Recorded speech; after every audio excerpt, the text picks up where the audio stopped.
What if I told you that everything you know about studying is completely wrong? Right now, there's a student somewhere pulling an all-nighter, chugging their fourth energy drink, highlighting every single line in yellow, and rereading the same chapter for the 10th time. They'll study for 12 brutal hours and still bomb the test.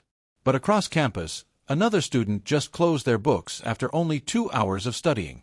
They're relaxed, confident, and tomorrow they'll ace that same exact test. The crazy part? The second student will get a higher grade every single time. And today, I'm going to reveal the secret methods that make this possible. Here's something that will blow your mind. I graduated as valedictorian of my high school and double majored at MIT, but here's the kicker. I never pulled all-nighters. I never highlighted entire textbooks. And I certainly never studied for 12 hours straight. Instead, I discovered 8 game-changing techniques that allowed me to study less while getting better grades than students who worked twice as hard. These aren't theory or guesswork. These are battle-tested strategies I used to survive 11 AP classes in high school and a brutal double major at one of the world's toughest universities. So buckle up, because what you're about to learn will completely transform how you approach studying forever. First, let me destroy the biggest lie in education. Stop obsessing over how many hours you study. This is the #1 mistake that keeps students trapped in endless, pointless study sessions. Here's what most people don't understand. Your brain doesn't care if you sit at a desk for 10 hours. It only cares about what you actually do during those hours. Think about it like this. Would you rather spend 5 hours mindlessly highlighting and rereading, or spend 2 hours actively testing yourself and tackling your weakest areas? The student who studies smart will demolish the student who studies long every single time.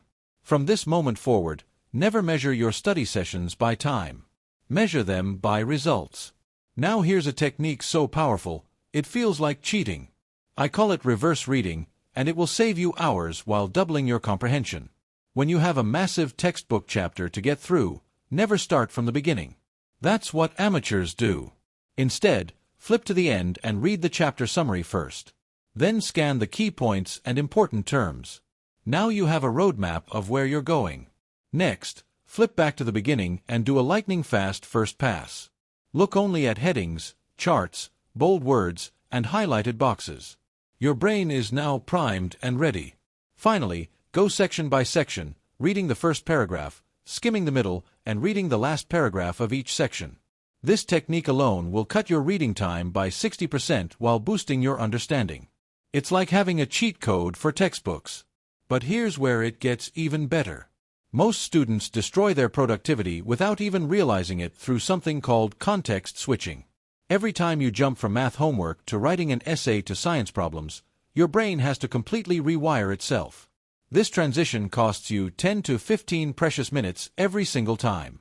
It's like trying to drive by constantly switching between forward and reverse. You'll never get anywhere fast. The solution is batching, and it's absolutely revolutionary.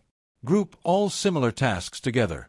Do all your math and science problems in one block, then do all your writing assignments in another block. Suddenly, you're operating like a productivity machine instead of a scattered amateur. And here's a pro tip within the pro tip. Always start each batch with the easiest task. This gets your brain warmed up and ready to tackle the harder challenges. Ready for something that sounds crazy but works like magic? Give yourself less time to study, not more. This taps into something called Parkinson's Law, and it's the secret weapon of high achievers everywhere. Here's how it works.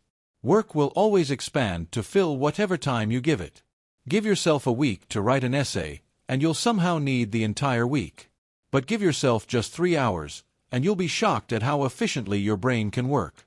Before starting any assignment, estimate how long it should take, then cut that time by 20% and set a timer. Your brain will kick into high-performance mode and eliminate all the procrastination and time-wasting that normally kills your productivity. It's like putting your studying on steroids. Now let's talk about the deadliest trap in studying. Getting stuck on impossible problems. Picture this. You've been wrestling with one math problem for 45 minutes. You're frustrated, exhausted, and getting nowhere. But you can't give up because you've already invested so much time, right? Wrong. This is called the sunk cost fallacy, and it destroys more students than any other mistake. Just because you've wasted time on something doesn't mean you should waste even more time. The moment you realize you're truly stuck, move on immediately. Skip to problems you can solve, build momentum, boost your confidence, and then circle back when your brain is fresh. Winners know when to retreat and regroup. Losers keep banging their head against the same wall.